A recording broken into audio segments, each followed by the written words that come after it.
G'day everyone, welcome to Xrissart and welcome to our friends and thank you for joining us and the critiquing and judging of the Let's Face It Self-Portrait Challenge. Accepted my invitation to be a judge and critique these lovely portraits, and there will be some prizes at the end of the critiquing, so hang in there. And g'day Will, hello, how you going? I am doing fantastic. Glad to be here. Thank you so much. Oh, Hello, what? everyone. Well, I just wanted to say, before we start critiquing, I just wanted to say hello to all of our friends. And we have here, g'day Janice, hello Chandri, g'day, Ange, Cherry, I said Chandri, Pam, hello Pamela, Kathy, Marcy, hello Barbara, hello Dee, hello Sergio, hello mate, how you going? Silke, hello Nolani, and all right. Well, I think we can then start our critiques. So Yeah, over to let's you, just Will. jump right into them. Yeah. Absolutely. So first up here, we got Angie. Beautiful pastel portrait, I believe. This looks like pastel on pastel mat here, if I'm not mistaken. And yeah, it looks really great. I love the expression. I love this very happy expression. I don't have her picture in front of me, but I imagine that she captured her likeness pretty well and personality. That's one of the things that I like about this portrait is how much personality it has with that expression. It's intimidating sometimes to do a smile, an open mouth smile. Teeth can be a nightmare for a lot of people to do, and I think that she did a fantastic job on this. I love the texture. It's really soft texture on both the skin, the details, and her kind of flannel sweater or shirt. And yeah, I really like the texture of it. And then the sunglasses and the hair texture look really good as well. So she did a fantastic job. I like this one a lot. I think there is, of course, some room for improvement, which is why we're here, right? To Yep. Yep. talk about some ways to improve your work. And partially, I'd say it kind of comes down to the focus of the image because most of the details, with the exception of some of the strands of hair, the details in the face are quite soft, and that softness sort of gives this illusion of blurriness, especially when the details in the hair are a little bit sharper than that in the face. So if we just zoom in a little bit on her face, and if I just grab some of her color here, and I imagine, if you perhaps just sharpen up the edges of maybe the eyelashes a little bit. And I'm going to try to keep this as delicate as I can because I don't want to change the whole look of the portrait. I just want to sharpen up some of the details. I'm going to zoom in just a tad bit more. So I'm going to try to sharpen up the iris just to bring the eyes a bit more into focus. So I don't want to change the colors. I don't really want to change the look because the portrait has that nice soft look to it. And I think that that works really well in this case.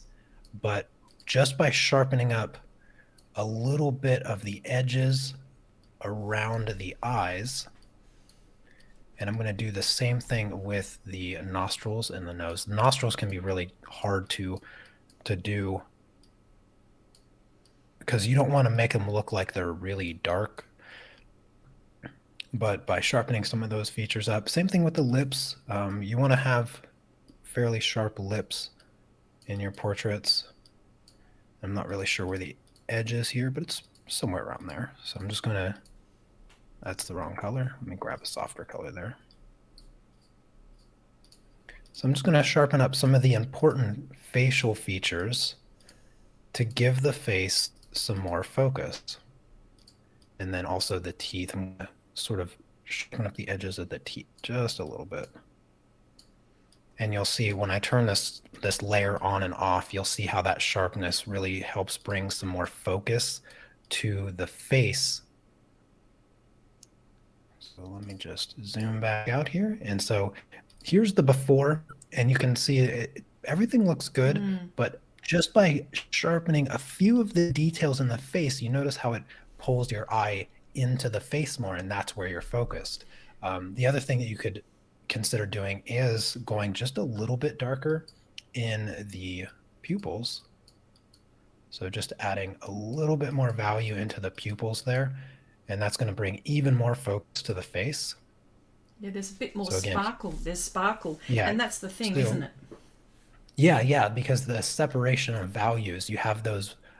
This is the before. Here's the after. That difference between the bright highlights in the eyes and the darkest values really helps bring more focus to the face. And I'd say that's probably the most ideal way to improve this portrait.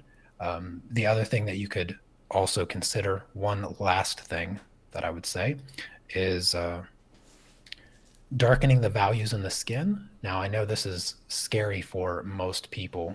A lot of people sort of have this fear of going too dark in the skin. And I'm just going to give you kind of a quick example. Now, this is going to look pretty bad starting off, but once I fix the layer, you'll see what I mean. So I'm just going to add a little bit more shadow across here, maybe on this side of the nose.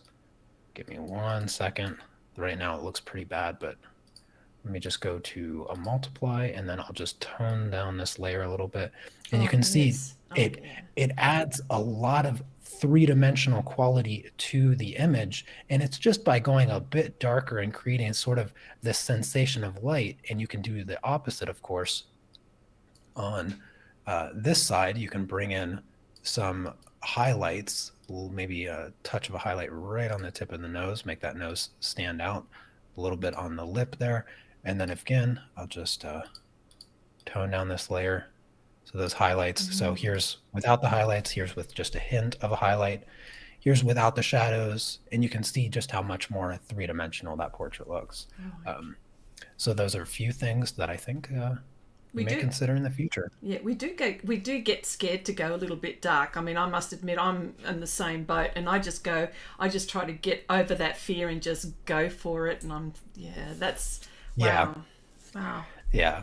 I mean, even after all these years, I still struggle with going dark and skin tones and stuff like that. It's something, it's hard to get over. It's hard to get over. But when you manage to get pretty close, your portraits just look so much better. Oh, wow. So yeah. Anyways, fantastic job, Angie. That portrait is phenomenal. Thank you, All Angie. right, up next is Oksana, and this one is just great. I really, really love the use of colors throughout this portrait, because you have, first, the background is nice and soft. It doesn't distract you from anything that is the main focus of the face. So having that soft, like non-brushstroke background is really, really key in making the portrait stand off the page. Because if you can imagine, like, this brushstroke or palette knife texture that's on her dress or her top, if that was in the background, it'd be competing texturally with the portrait. But because it's soft, it really brings the portrait forward and looks really great. The other thing is the color harmony throughout this piece is also really, really good. You have these hot pink spots here that objectively, they don't really make sense for what you're creating, because the hot pink spots just kind of come out of nowhere, but they work really nicely because you have the hot pink in the background subtly, you have hot pink showing in the undertones of the skin. And so even though they randomly show up in these textures, they work really, really well of harmonizing the color throughout the image. And it's masterfully done. It truly is the way the color harmony of this portrait works. Did you want to add anything, Chrissy? Well, I know that Oksana used pastel for this one, and so yes. Okay. Yes, yeah. I mean, I have to agree with what you've said too, and I love the skin tones, and I like the different the different shades on the face as well too. You know, using those purples, which is really nice. I think that's one of my favourite colours to use when I'm doing portraits too. Yeah, the shadow, like under the neck here, has a lot of like bluish purple tones to it and looks really good. I And imagine this blue here that she has, um, that's very similar to the undertones, especially like over here under the nose here. So those shadows, again, that goes back to the color harmony. Your the use of the colors and the shadows exist within the textures of the shirt or dress, and it helps create a harmonious picture. And that's what a lot of people miss out on. This is one of the reasons that I always talk about minimizing the number of colors that you use. I stress that all the time. Like don't use 30 different colors, because you have to find ways to incorporate all of those colors throughout the entire image. And when you're doing that with 30 colors, uh, you might forget one, and then all of a sudden you get something that looks a little off. When you keep it small like this, where you're using the same colors over and over again, that creates color harmony, and it creates a really, really beautiful painting. lovely. Yeah, thank you, Oksana, for participating as well. Yeah, and I mean that doesn't go without saying that there's not room for improvement on this. I think that there is, and I think again it's going to come down to the hair here. Um, the hair is only slightly distracting from the face because of the extra texture that it has. If we were to soften the hair, let me see if I can create that illusion of softer hair really quick. I'm just gonna give it a quick blur, and then what I'll do is this, and maybe not that blurry. Well, I guess I can correct it afterwards. So if I soften the hair here, and this is gonna look like I get rid of all the texture, but I'm gonna add it back in a second. Um, just looking like this, you can see that brings out the face even more. And so what I'll do is I'll just kind of sneak that texture back in. Oh, yes. So here's the hair, but a little bit softer. Yes. And so the difference is this. Ah, And yes. I think that by sort of softening that texture, you bring a little bit more focus to the face, and it just sort of makes it look just a tiny bit better. The other thing that I do like that I see in this portrait here is this nice rim light color. This light, and she has it on coming down on her chin, which is really, really great at separating the head from the neck there. Sometimes people overlook that. I think that it could be even bigger. Oh, okay. So I'm going to just add this rim light into the hair as well.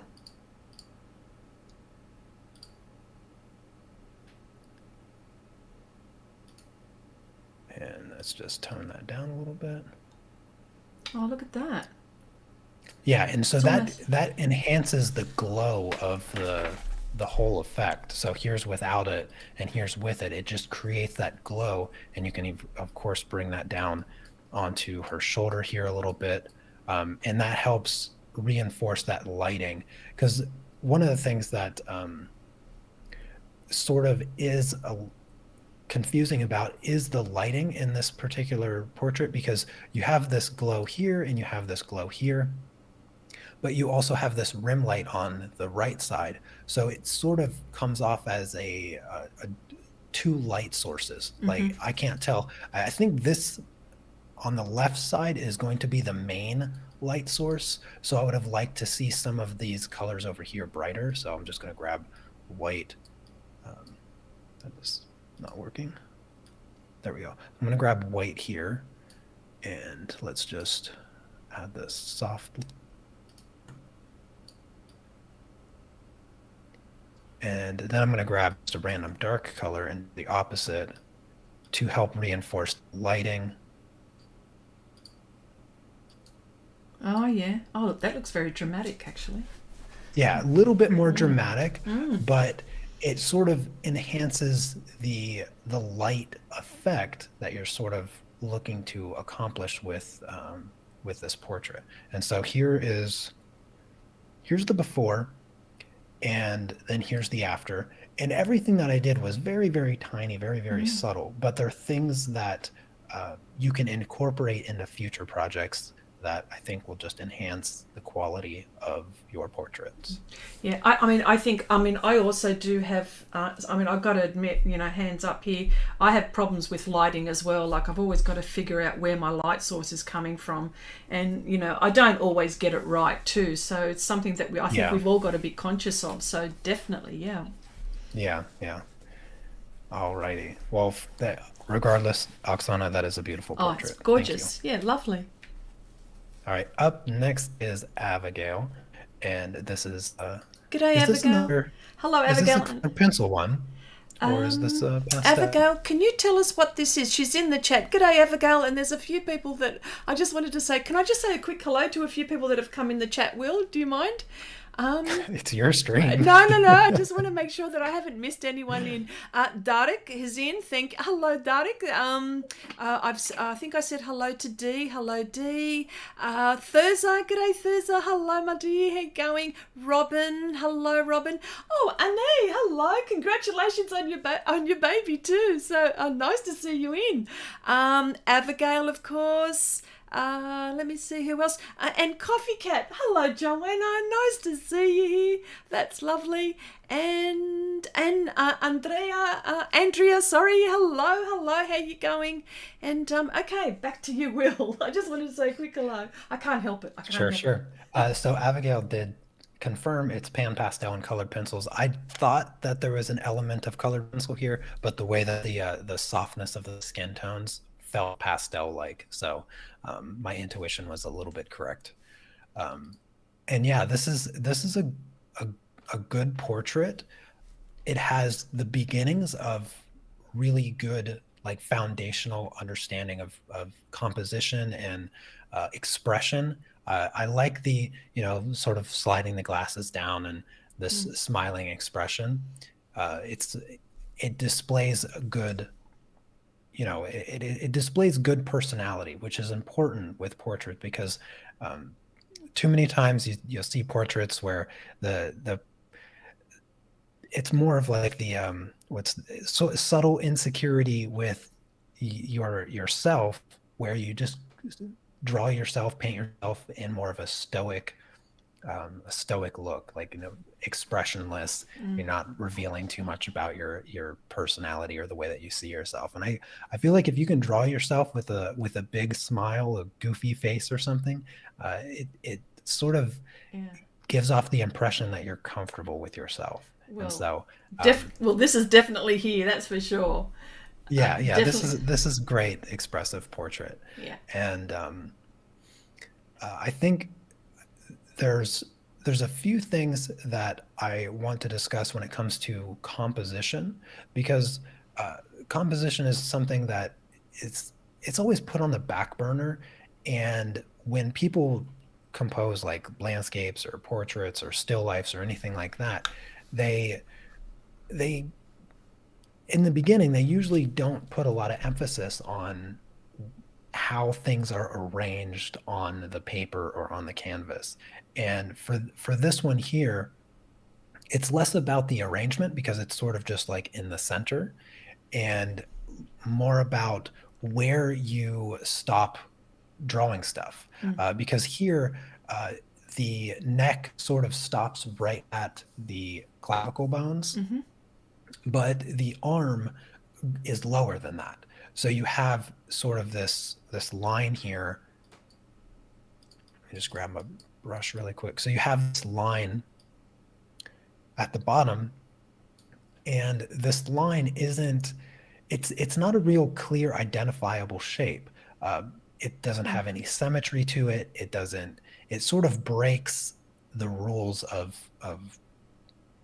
composition in the sense that it it doesn't add value to the way you've composed the portrait. And I think Okay. that's a really important quality that is overlooked too often in people's work. And what I think would have been better, because the way that you stop the top side of the portrait is just with the hair, and you can see that that creates sort of just this oval shape. And if you would have continued that oval shape, then the composition of the entire portrait would have that symmetrical aspect to it, which is very appealing to viewers generally. And so, had you continued, um, like your clavicles or like hereish, something like that, and then you have your, try to get a brighter color, then you have your upper chest there, right? And this is really hard to do with That's a okay. brush in No, Photoshop. we But get the yeah, gist. had you continued it, and then maybe there's like a shirt here or something, right? This Okay. is really, really bad example, Yeah. but essentially, had you brought down the rest of the portrait in this sort of spherical or a elliptical shape, then it would have that symmetric aspect to it that just feels balanced, as opposed to this original sort of jagged line at the bottom.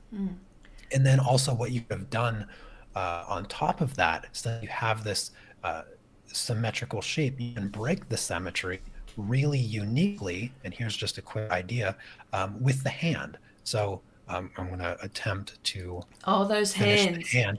So if you had the hand, right, if you had the hand outside of this circle breaking the symmetry, then you give the whole arm and hand sort of this three-dimensional aspect of like breaking the symmetry Oh, and yeah. coming outside of the picture. And so that's one unique way that you could have broken the symmetry to have this really uniquely composed portrait. I know that's not the greatest looking hand, but just scribbling down some color with the mouse, I'm just trying to display Well, the idea. yeah, your brain does And all the so that work, would be the actually. idea. Yeah. Yeah, yeah. So having the hand come up to the glasses and breaking uh, I can't, the elliptical shape, the oval shape, then it just would create a cool effect, sort of the three-dimensional effect, because imagine the oval being a frame and the hand coming outside of the frame. It's sort of that idea. Gotcha. Um, but other than that, other than the composition, I think the colors, if you added a bit more color diversity to the skin tones, that would probably go a long way. You sort of have like um, this olive tan skin, and the skin colors between the face, neck appear to be slightly changed between the hand. So there's some color discrepancy there, a little distracting with that separation of like color palettes, like a different color palette on the hand and arm here, but also a bit too orange in the skin. So if we take some of that orange and maybe just add some nice reds to it, and I'm just going to add a little bit of like a red color in the transitions around, and then I'll just tone that down a little bit. So here's just a little bit of pink into the skin, a little bit of red in those transition spots, and just livens up the face a bit more. Same thing in the shadows. You can go with of course, my favorite purple in the shadows. Ninja purple? Yeah, yes, indeed, to bring out some of the life in the skin. Oops, didn't mean to do that. A little bit of life in the skin, in the shadows. So I'm just going to throw in some of this purple here, and then tone it back a little bit. And you can see how that Oh, purple yes. just Oh, look at adds that. life into the skin. Oh, wow. So those are really the compositionally and color wise, those are like the two major aspects The other thing that you could do to have some fun is put some streaks in the glasses. But you know what, Will? The one thing that we all get scared about is adding different colours in our portraits, that things that normally wouldn't be there. And again, Yeah. I go back to the fear again. You know, sometimes we've done something and we think, oh, if I do that, am I gonna muck it up? You know what I mean? Hmm. And I think Yeah, this is what yeah. happens to us too. You know what I mean? Fear Hmm. again, fear. You know. Yeah, I would say, well, since this is a combination of pastels and colored pencils, I don't personally do that. I can't bring myself to mix those two mediums because when it comes to pastels, I absolutely love the flawless um, velvety texture, Sure. and then I don't want to disrupt that soft, gentle texture with the coarse stickiness of the waxy colored pencils. Yeah. So I just can't uh, bring those two mediums together on the same paper. Yeah. But either way, with pastels and with colored pencils, you want to get to a point where you can make those small adjustments in the colors on your project. And with pastels, if you cover the paper 100%, the paper is completely covered, you don't see none of it or anything like that. With pastel pencils in particular, uh, with just the gentlest touch, you can influence the colors Mm. in any direction that you want. You can add in just the spiciest colors that you can imagine, Mm. and with the lightest touch, it will only change very, very gradually. So practice gradually changing those colors in unique ways. I always refer to these as toning colors. And the thing I love with toning colors is that you have absolute freedom. I have used the most absurd, bright, extravagant colors in the toning stages on faces in particular, Mm. uh, just to demonstrate how much freedom you have to make those really tiny changes with huge results. Like they're small changes, but they make a big difference. Mm. And the same is true with colored pencils. No matter how much you like, how many layers you put down covering the paper, and it's like super smooth and everything, I promise you, I've gotten paper just like that with colored pencils, and I've still brought in toning colors, and it's Mm. made a difference. Wow. And you don't have to press hard or anything No. because it will change, it will alter the color. And so you want to push your colors and your values to their limit. And you have to do it at the risk of ruining your artwork, uh, because it is at the border of ruining it that you get greatness. Yeah. So, It's happened to me so many times like that too. Just wanted to also say hello to Lisa. Hello, Lisa. Anyone else new? No, no, no. All good. All good. Okay. Wow. all right. That's fantastic advice. So I real love quick, that. here's the before of Yeah. Abigail's portrait, and then here's with just some mild changes. But Interesting. Wow. Yeah. fantastic work, Abigail. Thank you. Yeah. Thanks, All right, Abigail. up next is Darek, and this was one of the more interesting submissions into the contest because um, just the use of color. Everybody else kept their pretty much kept their colors to like realistic, like their skin tones were what you ideally think of skin tones. And in this case, Darek went with no skin tone colors at all. He just everything is based on value here, which is really cool and unique because he used all the colors, but he used none of the colors that you would think of when you think of skin color, and especially with a portrait. And a lot of imagination here. You know what? He just went for it, which is really good. Yeah, yeah, absolutely. I'm sure there's some meaning that he can enlighten us on He's in the what. chat. He's in the chat, Yeah, so he yeah, can he is tell in the us. chat. Um, but it sort of has like a one with the universe kind of feel to it. You have sort of the galaxy space background, and then you have like the interconnectedness of all the trees Mm. and whatnot, just like being one with the universe. That's sort of what I get from it, and I'm sure there's many interpretations that other people can have, but it's wonderfully done. Yeah, It's awesome. it's really really cool. Awesome. Sort of the intersection here is also on the pineal gland, which is in the Is the this with? third eye. It's Yes, like the yes. third eye, and so maybe there's some esoteric meanings between the behind the composition, and actually composition. Now that I mention it, is the first thing that I wanted to bring up with this piece, because very similar to Abigail's composition, it breaks some of the symmetrical themes, especially in this kind of style.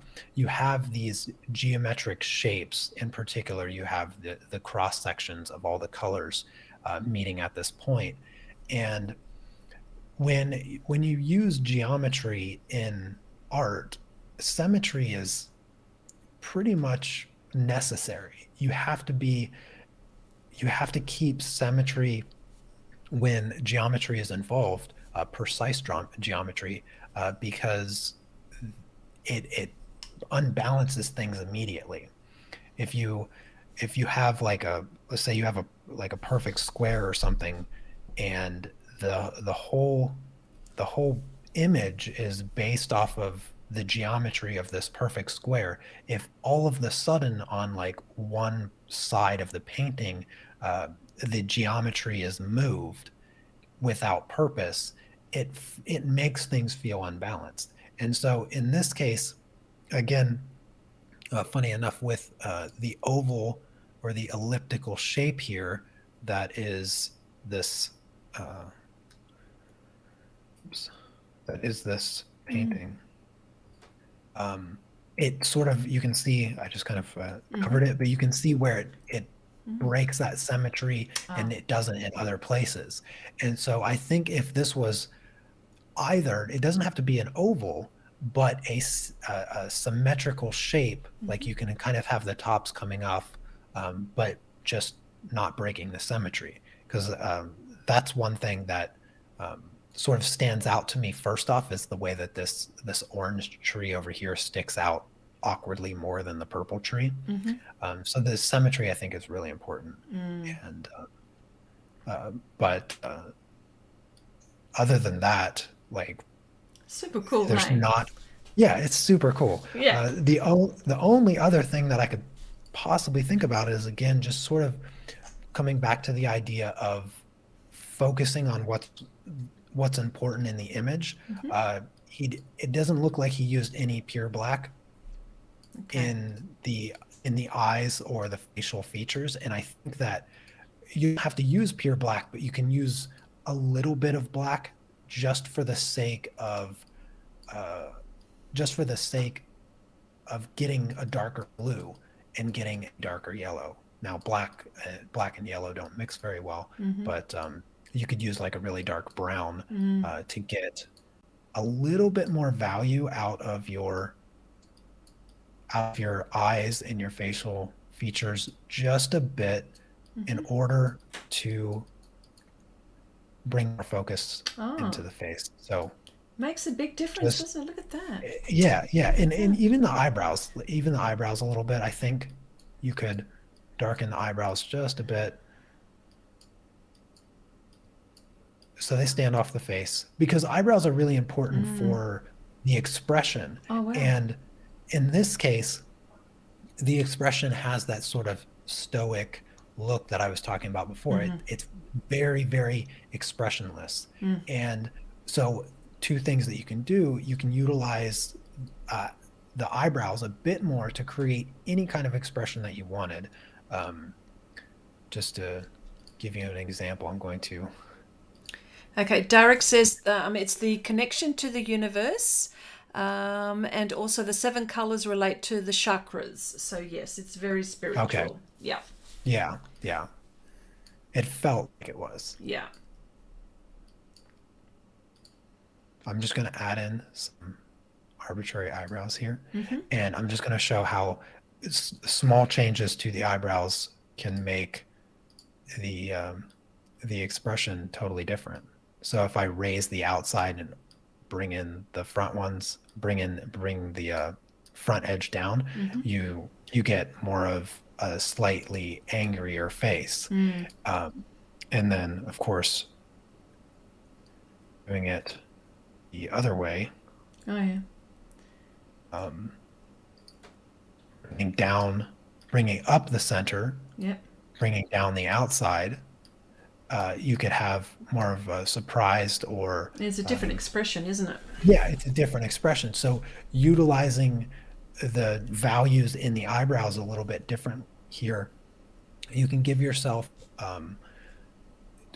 very unique expressions that either work with the idea that you're trying to come across or Mm-hmm. simply just give yourself a bit more of an expression. Because I think the eyebrows lifted here, it feels like it opens the eyes a bit more, Mm. which suits this sort of spiritual portrait. Mm. Opening the eyes sort of makes sense here, as opposed to the more the stoic, just my eyes are open. But if you raise the eyebrows just a little bit, because you don't have to make a big change to the eyebrows, now it feels like you're opening the eyes, and it just suits the style and the meaning behind the painting a bit more. Mm. So here's the before, here's the after with just a bit Mm. darker eyebrows, Mm. and then here's the eyes, the darker eyes Oh as wow! Oh, well.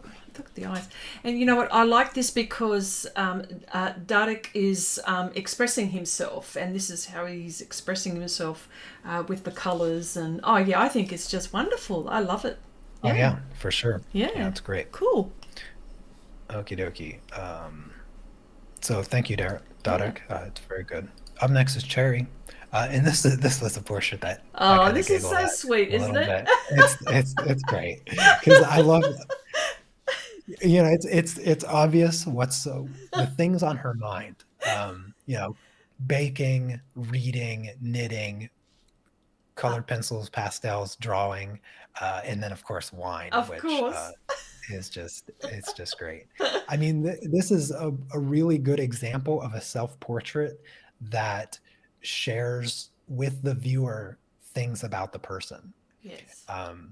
And you get some serious stuff with like the reading and the art, and then you get some fun stuff with like the baking, and then the wine is almost Oh, comedic, oh, and it's really great. It's a really good display of her personality, and compositionally, I think it works really well. Sort of having the stuff floating over her head makes it feel like her imagination you're seeing her imagination. You're not seeing these actual objects, which yes. is really cool. Yes. And she's expressing herself with all of these things that are happening around that she's thinking of, which is really cool. Yeah. Yeah, yeah. And as far as the execution of the project, I think that everything is just great. I would say um, there is quite a bit of empty space, like right in here, and I think what Cherry could have done is actually just 1 second. Let me grab the things that I want to grab. No, because I just want to make this bigger. I just want to make these objects bigger. Oh, yeah, gotcha.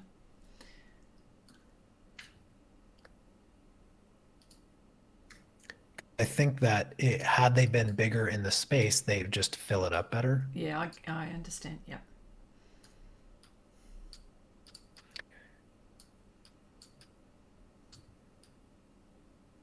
Okay, we get the idea.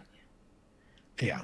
Okay. Um, Oh, okay. and it just Oh, just look sort at of that. fills up the space better. Yeah, yeah, It tells yeah. the same story. It tells the same story, but now there's not as much empty space, and even the hat could probably slide over to the left a little bit. Um, but yeah, Oh, I think that's that yeah. same thing, just slightly bigger objects, and you get the same effect, but now the whole paper is filled up just a bit more. Um, and I think that would have gone a long way Yeah. to just improving this already fantastic portrait, Oh, because yeah. I really do. Yeah, Love this portrait. yeah, it made me smile when I saw this one as well. You know what I mean? Like Yeah, yeah, all of them have evoked some kind of emotion with me, but this one I had a bit of a chuckle actually, especially with the wine. yeah, yeah. It's very good. It's very good. Other than that, I don't have anything to say about it. Oh, Anything else to say as far as like ways to oh, improve it? no way. Oh, Yeah, it's all no, really good. fine, fine. Just wanted to say and a lovely hello to Carol. Hello, Carol. Nice of you to be here. Have I missed on anyone? No, no, no, no, no, no, no. All good. Okay, let's keep on going. I think. Okie dokie. Yep. Up next is Marcy, and Marcy has I think this is colored pencils. This looks like colored pencil to me, doesn't it? Marcy is in chat. I think she Yes, can she is. Yes, correct she me if is. I'm wrong. Yes, I have seen her before. Yeah, yeah, But yes, yes. it does look like colored pencil. And I would say I like the composition of it. The close up of the face, very very intimidating to do a close up of a face like that, and especially your own face. I would say the biggest way to improve it is to just go darker in your values. So if I do a little test here, I'll show you the value chart. So on this little thing here, this tells me where all of the values are in the entire image. And you can see that there's only a small space. So if all the way over to the left here is pure black, all the way over to the right is pure white. And you can see that a big chunk of the values are missing because this whole space over here to the left, this whole space, literally half of it is blank. There's no values over here. See, it's just a black piece of paper because that's what that tells me, is that there's no values in this range, which is from 50% to 100% being white. Half of the values are missing, and then even a quarter of the values from pure black to about 25% are missing. So that's something that I think could definitely improve the impact of the portrait. Is if you take I can do just a little, let's see here, let's do some curve adjustment. So if I widen the values, so I'm just going to bring down the blacks, keep the thing the same, and then just bring up the whites a little Look bit. at that. You can see that it really impacts the portrait quite a lot, because now the eyes are a bit more intense. The sort of the glow of the glasses standing off, because the glasses stand off quite a lot because this yellow doesn't happen anywhere else throughout the portrait. And so by sort of stretching the contrast throughout the entire image, it's like you see more. It's almost like this is sort of blurry out of the focus. You can't quite see the features, but as soon as you start creeping in with the darker colors and the brighter colors, and you widen that spectrum of values that exist throughout the entire image, you just get a better quality portrait. And the contrast too, and I like the little reflection that that Marcy's got on the right hand side. I like that. Yeah, it's a really cool effect on the glasses, sort of reflecting the room that she's sitting in. And I think there could have been a lot done with this reflection to really tell a story, even because it's so close up that you could have put something in this reflection that sort of tells you a story. If you were to imagine like a different lighting in the picture, you could put like a beach scene and it would be like you're on vacation. You could put a hospital and it could tell a sad story. You could put your living room with your kids to just share something about yourself within the reflection. So you could use this idea of the reflection being something to tell a whole unique story. That would be interesting. Yeah. But yeah. Oh, thank you, Marcy, for submitting this. This is wonderful as well. Yes. All right. Up next is Noelani. And I'm pretty confident that this is pastel. This sort of smoky background looks pastel. The softness of the textures look very pastel as well. Yeah. uh,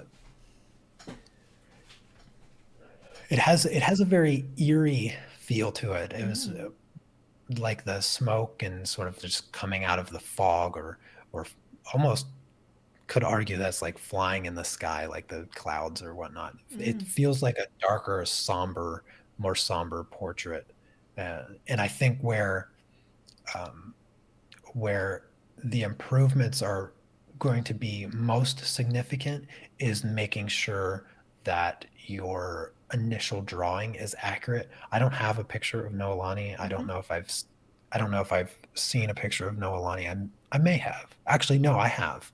Actually, I might have a picture of Noelani on my computer because a couple years ago, doing the family portraits for Inktober, Oh, okay. I Oh, had photos of every Noelani is on that. She's in the family portrait. So wow. I remember, uh, and I don't recognize this face, and that's the issue with not having an accurate drawing of yourself before you start the coloring process. And then again, it reiterating the importance of some kind of expression in your self portrait. You want to you want to try to share as much as you're comfortable with when you do a self portrait as you can, and part of that is using a picture of yourself or a mirror, and creating an expression that that somebody is going to recognize, um, that somebody that knows you will recognize that expression. Like, um, for instance, like my wife, she has several different smiles, and there's this particular smile that where I know I've said something or I've done something funny, and she's trying to hold back from laughing and just the way her lips look. And I would love to capture like that kind of expression if Oh, I were to do a yeah. portrait of her, because it even though it's sort of an inside thing, you have to know her to appreciate the expression. Yes. It's still something that, uh, Yeah. would be really good to try to capture in a portrait. Yeah. Yeah, not bad for your first portrait at all, Noelani. Not bad at all. Um, It's a portraits are yeah. Oh, portraits are sorry. very difficult. Oh, Yeah, portraits are difficult. Go it's ahead, Chrissy. yeah. No, sorry, mate. Sorry, mate. But yeah, it's such a and we've talked about it. I know we've talked about it, but it's such a very delicate thing to, and it's very vulnerable. You're very vulnerable when you're doing a self portrait because, and you're. It's bad enough that you're being bloody well self-critical with your art in general terms, let alone a self-portrait. Do you know what I mean? So yeah. Yeah, yeah, Ah, definitely. I totally. find self-portraits to be very intimidating to do, and almost to the point that I'm uncomfortable doing it, like doing a self-portrait of myself. I've only done two in my lifetime. I might do one next year, because it's been a couple years since I did my last one. And um, yeah, so we'll see if I do another one. Sure, sure. And Andrea, oh, sorry, Andrea was saying, Chrissy and Will, speaking about Inktober, are you going to participate? Oh, I don't normally participate in Inktober, but not that I don't want to. I'm struggling with time with just general things. But yes, certainly I would love to do it. But I know Will has done quite a few. But yes. I Yeah, just like last year, I won't be doing the Inktober streams. My schedule is packed as it is with the art club, and doing the lessons Monday through Thursday now. So doing adding a daily stream on top of that, and then just I couldn't imagine. It would be it would be way too much for me. Oh, yeah. Oh, and just you mentioned the art club. Can I just also say for people who are just stumbling into this live stream, in the replay perhaps, Will has mentioned the art club. This is a fantastic thing to do. Please join his art club. You will learn so many projects, so many techniques. I have all of Will's details in the description box below. Please go ahead and just go have a look. I mean, I'm a member, and you know, just love so many things that you do. So go ahead, everyone. There we go. Thank you for that. Thank you for that plug. Up next is Pamela. And Pamela, I'm going to go out on a limb and say that this is also another pastel portrait. Yes, Very good. I think so as well. The background looks sort of leaf-like, like foliage, like she's standing in front of a bush. So if that is the case, I think that she did a good job of sort of getting that leaf texture, and again using not too much texture and detail in the background to compete with the main subject, which is of course Pamela herself. There's a bit of texture that maybe could be softened for instance, if I just soften that background a little bit. Give me 1 second. So I'll just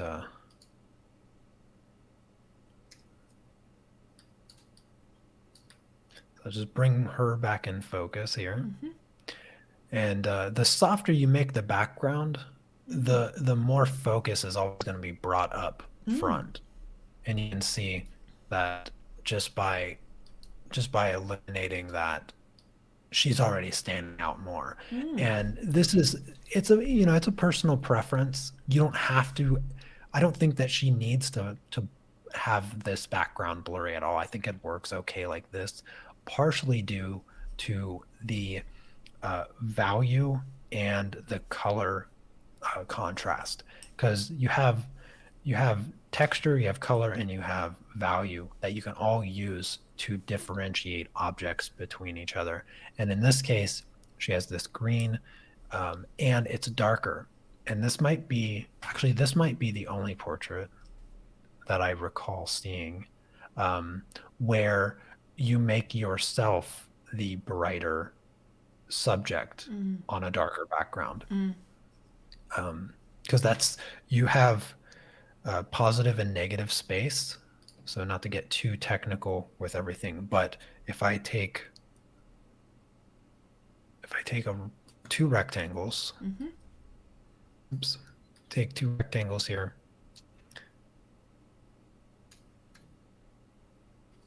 put up with black, I can create a portrait where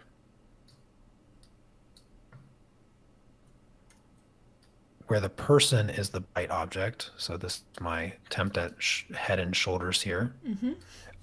Or the person is the main part. So this is sort of positive, negative space. And in this case, she's the bright object. So she went with this type of layout. And so these are two ideas that you can use when thinking about composition and color and value in portraits. You can either use the dark shape to place the subject, or you can use the dark place to place the background however you want. In this case, I think that she could even consider going darker in the background. Just go darker. Yeah, you could go darker in the background, and now she stands out way much more. Wow. So this is a combination of like a bit blurry and also darker, and now she really kind of pops off the page. So yeah, I kind of like that that look there with the darker background. Then of course, I know it's hard to do pastels, and I think maybe just pan pastels here. I could be mistaken, but I don't see any really indication that pastel pencils were used in this. I'll have to And it ask might her. just, I have to yeah, ask it her. might just be pan pastels because that's that sort of um, there's no hard lines, right? There's no hard lines in here. It sort of looks like she filled in her face around the glasses, almost leaving the glasses like empty space on dark paper. Mm-hmm. Um, and if that is the case, I think just more layers. I don't know if I can create the effect of more layers, but it seems like some of the paper might still be showing through on her skin, Mm-hmm. and that sort of makes that somewhat blotchy look to the color. And so if more layers were laid down on the skin, you'd get just a smoother surface and you'd get those brighter skin colors showing through a little bit better. Yeah. I mean, Ah, I was correct. Pamela's in chat. She just said just pan yeah. pastels. So, Yeah. um, Yeah, I've got to admit, sometimes like having used soft pastels and pan pastels, I've found that using the pan pastels, and especially depending on the surface that you use, if you're using, say, for example, pastel mat, our beloved surface, it does take a while for you to build the layers when you're using the pans as opposed to the soft pastels. But yes, yeah, that does make sense what you say. yeah. Yeah. But yeah, so just really more layers and you got a really great portrait. So Yeah. thank you, Pamela. Wonderful. Thanks, Pam. And g'day, Wicked. Hello, hello. How you going? Nice to see you here, my dear. Hey there. Okay, so up next is Diane, and D. We call her D. I think I call her Diane. Do you? Oh, okay. Yeah, I call her Diane. I I think it was I think she mentioned that like um, her husband calls her D, Oh, and then okay. everyone else calls her Diane or Oh, something. all right. I could be misremembering, but Could I've be. always just called her Diane. Oh, okay. Um, so now I can't go. I can't switch now. She's stuck with it. Oh, okay. And This can I? this was another really fun, unique portrait Oh, yeah. that I spent some time looking at because of the unique use of color. And oh, your brother. My bad, Diane. Okay, I am Diane, she says. um, I want to say that she used the 12 pack of polychromos to do this project. One of the projects that we did in the art club a few months ago was I was talking about the importance of understanding the value that exists within colors because usually when you think of value you're thinking of okay, well, black, and then you have a series of grays, and then you have white, and that's like the value scale that people generally think of. But one of the things that the project that we did, which was a skull, it was a drawing of a skull, Oh, I saw that. Yep. and the rule was that you're not allowed to use black and you're not allowed to use white. Okay. So you're only allowed to use color, and you have to use those colors in order to create the illusion of value and depth. And so, for instance, if you look at the right side here, you have green, you have purple, and you have blue. And the green is the lightest valued color, whereas blue is the darkest valued color, and purple is kind of in between a Gotcha. little bit. And so that's how you create the value differences by using just the color and the color's inherent value scale. Um, Just wanted to say and a very quick hello to Lisa as well. And Dee says 10 colours from the polychromos, 5 on each side. There you go. yeah, so I'm doing pretty good with my Good my guesswork. guessing of what materials that each person used. I'm kind of impressed myself a little bit actually.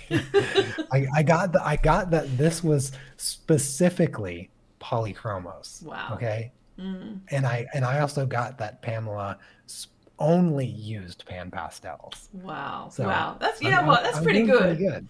I'm going to have to Yeah, I start think I'm checking doing this pretty off good. now. Yeah, yeah. Um, yeah, this is a really cool portrait. Not only because she used color, uh, those color ideas that I gave her a few months ago with only using color, but also again the expression and sort of the composition. Uh, you have like this mirror selfie. That's what it sort of reminds me of, like taking a selfie by taking a picture of your reflection in the mirror. That's what I think that this is, Yeah. and it just has like this really strong connection to technology, um, because she also has an Apple Watch. Oh, yeah, I saw So that too. Yeah. um, it's just this sort of modern self-portrait. Like this is the modern self-portrait, right? Taking a picture of yourself in the mirror. Cool. And so it just has like that cool present day aesthetic to it. And then of course the use of color is just something also that's unique, but also from the past. Like the idea of using color in this way is hundreds of years old.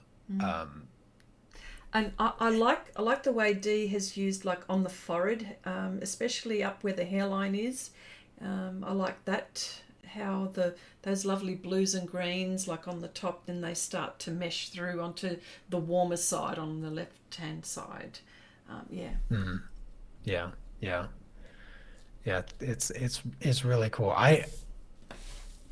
I'm not even sure if I can come up with any particular way to improve this. I would say the softness of transitions of colors is probably the only thing that I can think of. Not so much on the bright side, but on the blue side, like the orange and yellow, they work really well in moving from like the dark red, purpley color into the orange into the yellow. The transitions are a bit softer.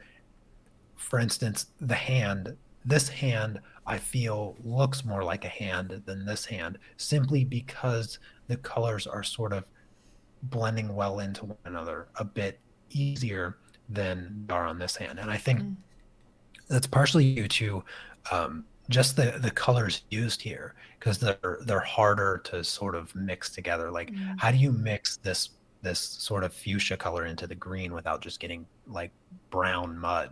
Because you have the red and then your green. When you mix red and green, you get brown. So you do have to be careful with when you put those colors side by side and you mix them.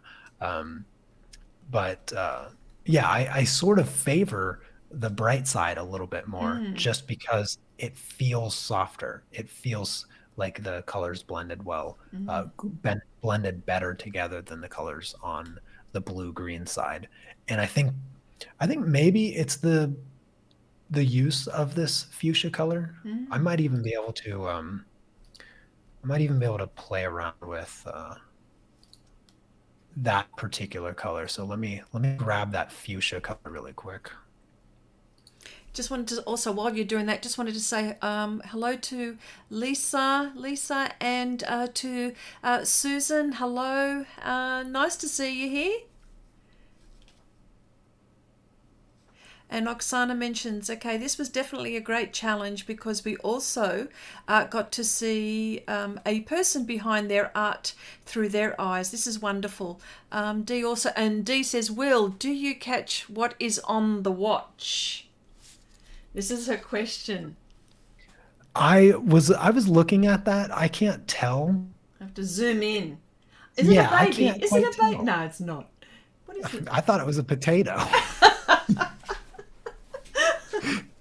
Oh, dear. It'd be kind of funny if it was a potato, because I have a tutorial of drawing a potato for the sake of talking about frequency separation, which I won't get into. But yeah, it looks like a potato, but I didn't want to say it's a potato. No, great job. Great job. Especially if it's a baby. Oh, hang on. Janice says it's nugget. Is it nugget? It is a potato. It is actually a potato. Yeah, Diane confirmed it. See, I'm even able to guess what the picture is on the watch. Like, This pretty good. You're getting really good at Yeah. this. Yeah. Um, anyways, so here is my adjustment with the color. So Okay. I just removed that fuchsia color. And I went more towards like the green gray to sort of help it fit into the color scheme of the blue and green. Uh, it's hard to say for sure. I like the fuchsia on the phone, so maybe if I just add that back and add it back over here. But yeah, I don't know if on the shirt it works. So here's the before and after, just mild color adjustment because like I said, this side just doesn't feel as complete as the left side does. But I still love this portrait. Oh It's yeah, yeah. fantastic. So cool, so cool. Thanks, Dee. Yes, The thank you potato very was much. my start at wanting to do art. Well, there you go. That's so funny. That's great. Up next is Robin, and Hello. This is lovely too. I love this this as is well. yeah, I really like this one. The expression on her face is just Priceless, fantastic. isn't it? Yeah. It is. It's just so great. This feels like a phone selfie. So this is another sort of modernized style of a self-portrait or a portrait in general because you go back just 20 years and within most of our lifetimes you're not going to see self-portraits or portraits like this in this style of any kind. So it really brings the portrait into the 21st century because of the wide angle lens that cell phones use, and you get that effect. There is a a positive negative side to portraits when you use a wide angle lens, because when you use a wide angle lens, you everything in the center gets bigger, and her nose is in the center here. Gotcha. So her nose, I doubt is this size, but it works because you identify it as that kind of portrait. And this is another pastel and colored pencil mixture. I didn't know if I don't know if I saw Robin in Yeah, no, the. I saw Robin in Yeah. before, so I'm not quite sure if she's still in here. Oh, yeah, there Okay, she she is. confirmed it as a selfie. Yeah, She okay. confirmed it as a selfie. Oh, Now she cool. needs to confirm if it's pastel plus colored pencil, Okay. or if it's just pastel plus pastel pencil. Oh, I can see The colored lines pencil. here, I can see the colored lines, pencil as well. yes, I think the detail lines here are colored pencil. Okay. I gotta keep getting this right. I know, I reckon. She said, yeah, her nose really is that big.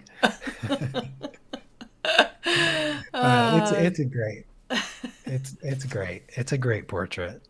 I'm not saying your nose is big in the picture. I'm just saying that when you use those phone selfies, especially close up like that, the wide angle makes everything in the center bigger. So it distorts things. It distorts things. So you just want to be careful with that. You don't want to um, make things look. yeah, this one So it's also made pastel me. plus pastel pencil. Okay, okay. Okay. This one also made me smile as well. Yeah, Okay. this one's really great. I love the colors in this. The background looks really great. I love that the background has this orange tone. The glasses are blue. Great use of complementary colors. And then, of course, the red lipstick is just fantastic. And everything, like herself, including her shirt, sort of has just like this white look, and so you have like the white, red, white, and blue kind of aesthetic to the entire thing, and then a touch of the complement. Some of the orange in the lips and the red exists in the background, so great use of color harmony there. Yeah, the texture in the hair is fantastic as well. Like uh, keeping the big shapes and then adding the loose flyaways on top really creates the effect of hair. So I think I can say that this is the best hair in the I contest. was about to say the flyaways are really good because I know that Yeah. you talk about the flyaways when you're doing like the portraits. Like I know that you stress those. Okay. Real quick, Robin did confirm it's pastel plus colored There you pencils. go. I said colored pencil. I said it. I said So, it. yep, yep. But you'll have All to take right. the points on that one because you were mostly right anyway. Well, no, I said pastel plus colored pencil. Okay. Oh, did you? But then she said pastel with pastel pencil, and I thought Okay. I was wrong. But then she corrected herself, There and you go. she meant colored pencil. All right. So I was So I you're was still on the correct. winning streak, actually. Yep, yep. Um, I would say the only so there's two things that I would say can drastically improve this portrait. The first thing goes back to the details where they matter the most. So sharpening the details in the eyes hmm just a tad. So let me do that really quick. I'll just grab some of the color here that already exists, and I'll just continue this line where the eye separates. And then I think it's hard to tell, but I think it's like here. Adding some of the dark. So the iris is sort of all just one flat color. If you hmm darken the top, hmm you'll find that it's much more Mm. three-dimensional looking. This one you can't really see too much. Because the hair that's in Um, the way, but yeah. yeah, what I would have done is I would have skipped some of these hairs. I would have probably focused a bit more on making sure that that eye is more visible. Uh, I imagine that the actual photo, probably has the hair in front of the eye Mm. just like this, Mm. but you have to ask yourself, does that help or hurt Mm. my portrait? And in this case, I would say that it doesn't help. I wouldn't say that it hurts it, but I don't think that it helps. Let me grab a bright color really quick for a highlight in the eyes. Just brighten up that highlight a bit. And so here's just darkening the eyes. The Mm. iris, that top Oh side, yeah, you look can at see that. how much more three-dimensional it is. Oops, let me That's interesting. And of course, that little highlight, that little white highlight, just goes pop, doesn't it? It always makes yeah, that yeah, eye pop. Yeah. yeah. It helps a lot. And then Mm. the second thing, so aside from just a touch of extra crispiness in the details there, especially in the eyes, the other thing that I wanted to add is the color in the shadows. So again, another um, not dark enough, not saturated enough in the Mm. shadows. So if I just grab a little bit of like a darkish brown, Mm-hmm. I'm just going to go right over top of all of where you place these shadows, sort of have them here, um, on the neck down here, underneath the nose. So this is going to look really bad for a second, but bear with me. Um, I don't want to add too much under the eye there, but just a little bit under the eye, and the smile line here. Sometimes that can be hard to do, but let's just go with some multiply, and then I will soften that a bit. And now you can Mm. see, like, here's the before, Mm. and once we take the risk of messing things up and we go darker in the shadows, Mm. we can see just how much more three-dimensional the Sure. whole face is. I can even maybe tone this shadow a bit more red purple, Mm. Actually, that's give it probably more better, skin I tone. reckon. Yeah. Yeah. Yeah. So a little bit more red and a little bit more purple Mm. in the shadows. And you can see now the light source Mm. is super obvious. Like you know exactly where the light source is. Mm.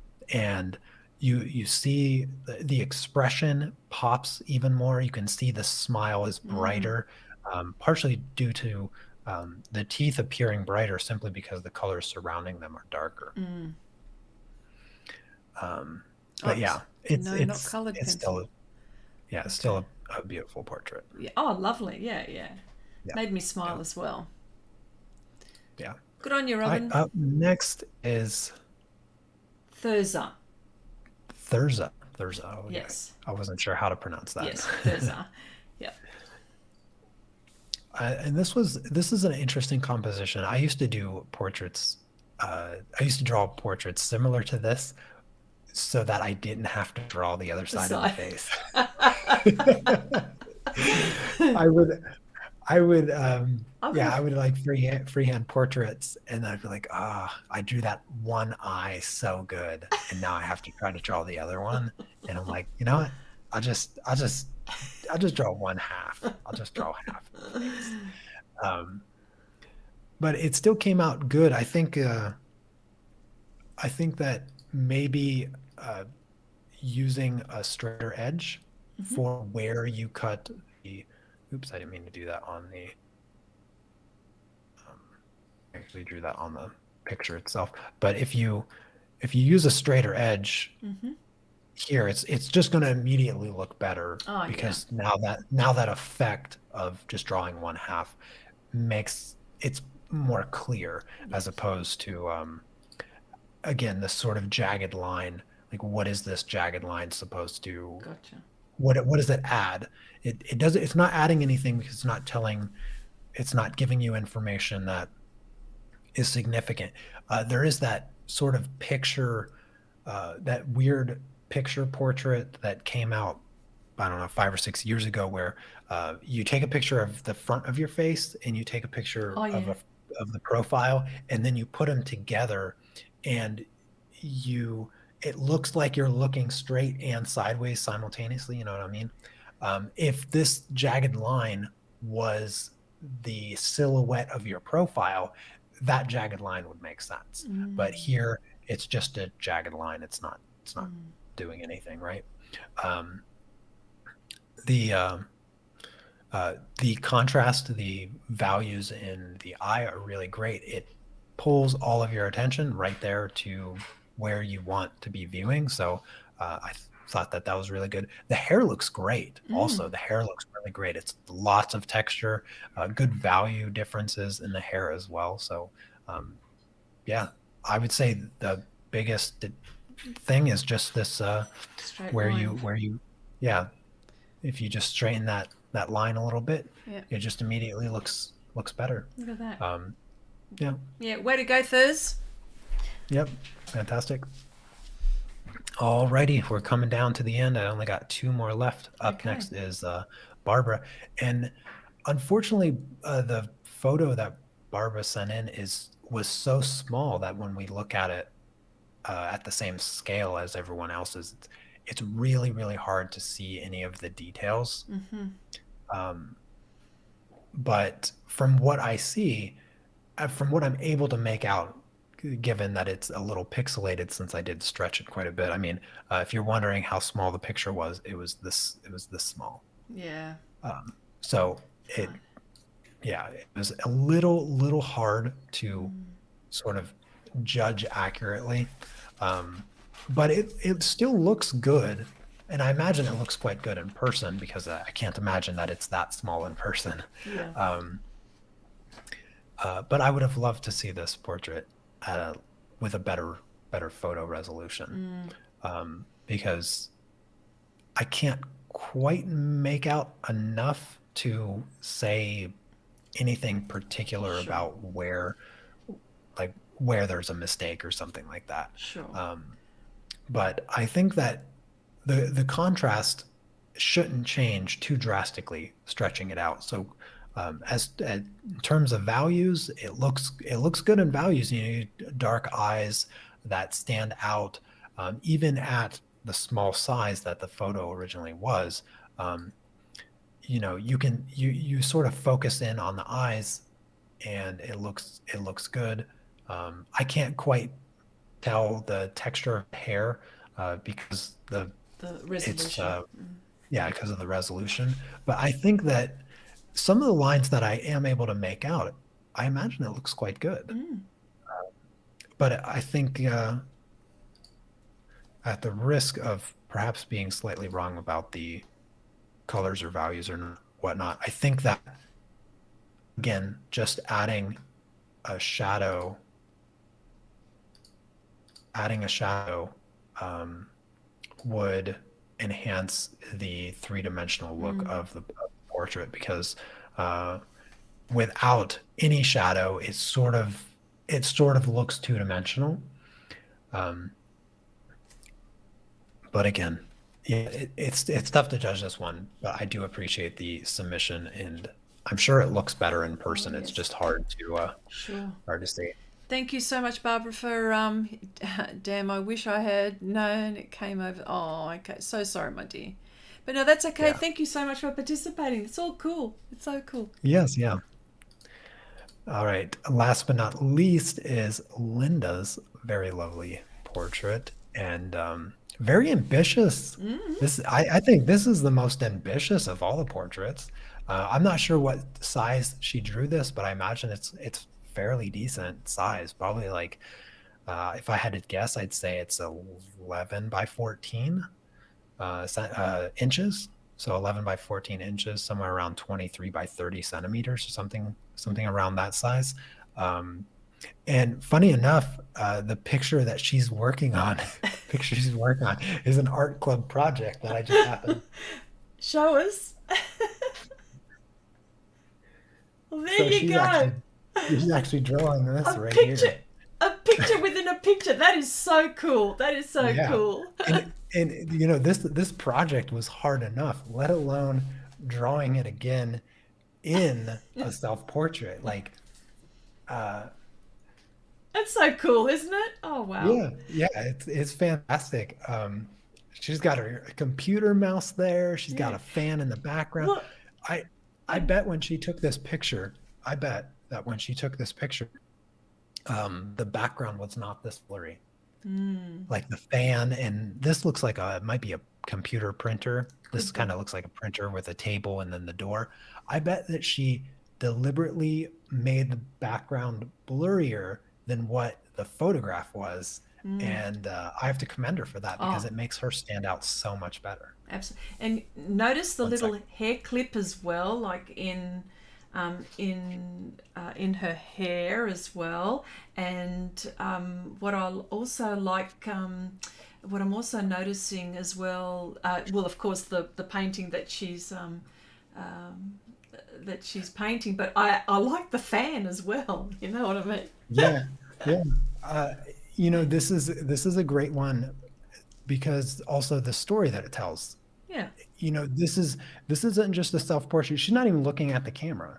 You know, it's a self-portrait without the focus being on the subject looking into the camera, and yet it still says a lot. It says a lot, and it also captures a memory for the artist herself, because she has this moment in time that she captured, not only as a photograph, but now as a self-portrait.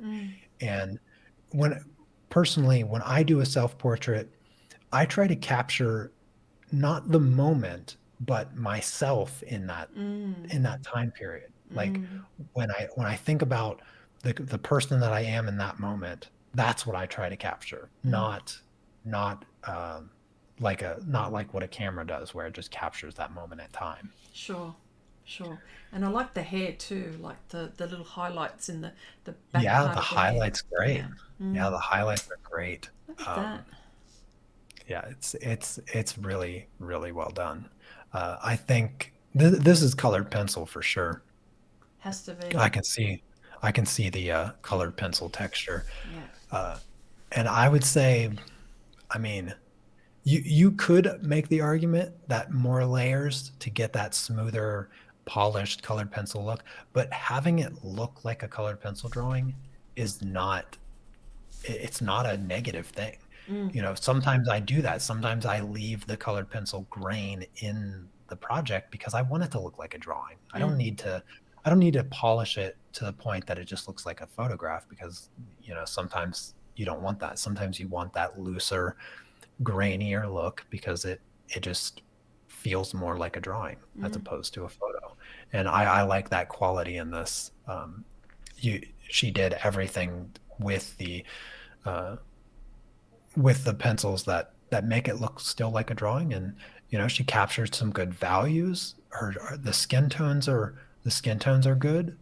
The lighting on the hair is good. The texture on the hair is good. Everything about it is done really well. Oh, that's lovely. Yeah, I think maybe if I had to nitpick a little bit to find ways to improve it, I think maybe the use of the yellow, maybe from directly from the shirt, like whatever yellow she used in the shirt. Let me grab that yellow right there. If you incorporate that yellow into, it looks like the yellow is in the highlights in the hair. You can use that yellow also on the skin in a few spots. So let me just add some of this yellow here, and then what I'll do is soften it. Oh yeah. So just a touch of yellow into the skin. So here's the before, here's the after. Oh, yeah. Just gives it a little bit of a warmth to the highlight in the skins, and then also in the shadows. The shadows a bit gray. The shadows are a bit gray. So let's just grab. I'm just going to grab straight up purple here. Oops, that's the wrong layer. So I'm just going to get purple, and maybe throw a little bit there. 1 second. And then again, I'll just multiply this and just a touch of purple Oh, you look in at that. the shadows. And Isn't that interesting? Look at that. Well, what do you yeah, know? I'll just make a few. So here's the before. Everything's great here. Everything's great. Adding a hint of like toning color of yellow in the highlights on the skin, and another toning color of purple in the shadows just brings a little bit of extra life into the skin, I think. It enhances the depth of the shadows, brings in some of the life blood of the skin, and the yellows just kind of warms up the whole area a little bit. Yeah. Now, I know because you've been making all of these adjustments in Photoshop, which is a really good tool, and I know that not all of us are, computer savvy, and sometimes, it's a bit difficult for us, and some of us don't have this program at all. But what I think this kind of thing is a really good tool is that when you're painting something and you're a bit stuck and you go, well, this is not looking good. And then when you grab a tool such as this, even like your phone, you take a photograph with your phone camera and then play around with it, and you think, oh, well, if I add a little bit more darks and lights, and then when you look at it in this photograph, and you think, and then you look at your painting, you think, oh, okay, I could go a little bit darker, because I noticed, and I mean, I go through this too myself, and I noticed that with all of these, that we all have, I'm going to go back to it again, it's doing your darks and lights, or contrast. And I think that's something that we all,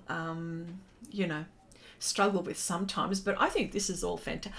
I just got to say, I am so pleased that the entries that came in, I was just so pleased. And even more so, Will, that you, just critique these, and I'm just so grateful. That's all I got to say. I love doing these critiques. For those of you that don't know, I do live critiques over on my channel the first Friday of every month.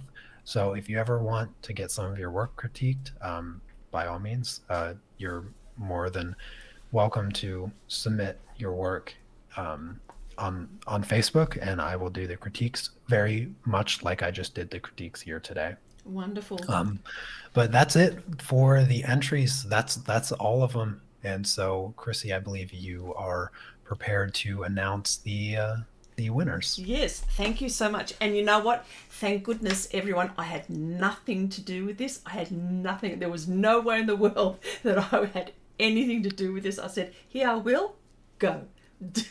Yeah, yeah. She simply sent me the photos of the portraits, and then I picked the top five. There you go. So, I shall say for the first of all, the first prize goes to Oksana Burr. So, congratulations, Oksana! You get first prize. Now, I've got to tell you about the prizes as well. I will tell you the prizes, but first I'll announce the people.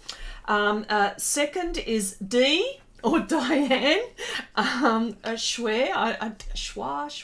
Oh, I'm so sorry if I've butchered your names. I'm so sorry. Oh, I'm so sorry. It wouldn't be a Chrissy stream without a few butchered names. For sure. That goes without saying. What can I say?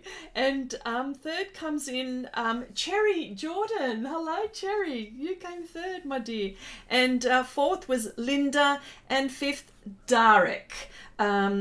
Darek Seeker. Now, the first prize is a set of Derwent 72 watercolor pencils. The second and third is a sketchbook by Fabriano, and it's called Venezia book, and it's lovely with a small piece of pastel matte board. Fourth and fifth are getting pastel matte boards and an 8 by 10 inches ampersand pastel board. Now, it's one of by ampersand. Now it's one of these ones. I can't even show it, but it's something that I did a while back. This is a 5 by 7, but you're going to get an 8 by 10 inches. And can I just say, for everyone is actually going to get something. For the rest, you're all going to get a 5 by 7 ampersand pastel board. So everyone is going to get a little something. The only thing I would ask you, please, and some people have already done that, is given me your postal addresses. So if you could email those to me or message me on Facebook, that would like private message me. I will send those out. So please bear with me when I do that. But yeah, so I just wanted to say, thank you so much for the stream. Thank you, Will.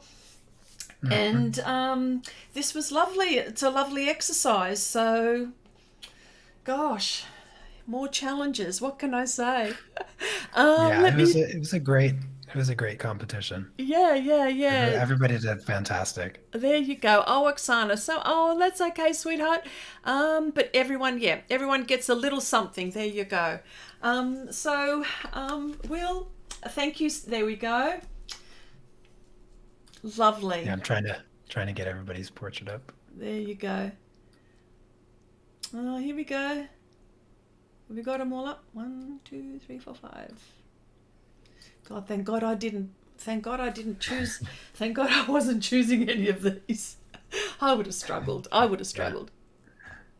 It was tough. I had to spend a couple days looking at them and just sort of figuring out, and everybody did great. Oh yeah. And by no means did I judge the portraits based on who I think is a better artist. No. Because that's something that I generally avoid competitions, because I don't want people to feel like they're not good. Oh yeah. In any way. Really, what I judged it based on was the proficiency of skill displayed in the portrait itself, and the idea of the self-portrait in general. And for me personally, self-portraits, like I said, I find them to be very personal, and I wanted to see sort of the representation of the person in the portrait. So I was looking for things like expression and storytelling. I wanted to be able to look at the portrait and feel like I was learning something about the person. And so that's sort of what these portraits did for me. They sort of told a story. They utilized fun colors. They utilized very obvious techniques that they're getting more and more proficient at, and so that's sort of what I used for the criteria. All right. All right then. Well, I think we'll leave it there. But look, all thank you so much. I'm not going to be live streaming tomorrow like I normally do. So I thought so. Just letting you all know. But I'll see you all next week. And of course, everyone, please, can you talk about your art club before we go, Will? Sure. So if you're not already a member of the art club, essentially I teach everything I know, uh, and pastels, color pencils. We've done a number of graphite tutorials as well, some compositional tutorials. I have a whole library of tutorials. If you go over to my website, the link is in the description. Yep. You can look at all of the tutorials and decide whether or not you think it's worth signing up for. But I know I have a lot of students in chat right now that love the art club, and you yourself included, Chrissy. Yep. But yeah, I teach at the same time that we're doing this live stream now, Monday through Thursday, Mm-hmm. and we're in the middle of pastel still life and the color pencil drawing of an old Volkswagen Beetle. Lovely. So those are you can see all the projects, like I said, and then Lovely. yeah, that's pretty much it. All right. Okay. Well, everyone, bye for now, and bye, Will.